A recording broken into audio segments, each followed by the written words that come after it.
رمل علي نينك يري تيك توك لي واي أنا بلامينو كبعدنا أو كلا دومنو كرة كذا وريا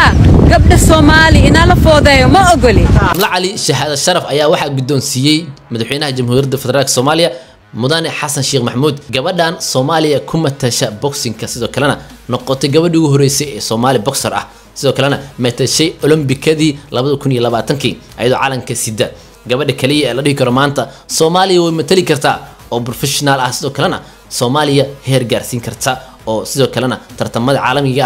ميل كصبيح كرتا بدان دالك صوماليا أي كل لطي أيضا بلوين جرتنا دالك أي كدوفتي أيدي فاميلي كذا كدي مركي والكيد قرح أو كل أنت أسوأ الله بيه تمن سنة جرأة دجالك الصومالي سكية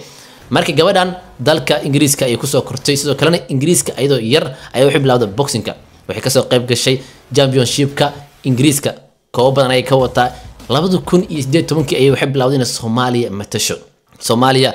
هذا أيدا بوكسينج كم متشي سو كلنا meelaha ay tagayso goob kasta ay tagayso caalamka Soomaaliya ay wada gabadhan heer caalami waa sidoo kalena caalamka caan ay ka tahay taa waxay la sameysay collaboration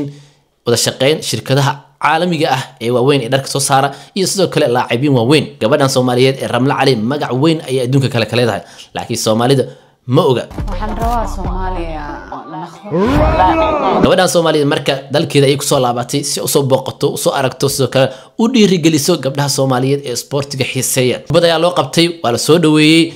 Ramla Cali dalkeeda ay ku soo laabatay Ramla Cali ninkan ogeyn had iska barta boxingka gabadhan inaba caadi ma ahan waa gabadhii ugu horeysay Soomaali ah Ramla Cali mar dhow TikTok lay ay noqon doontaa af Soomaaliga si ay ugu barato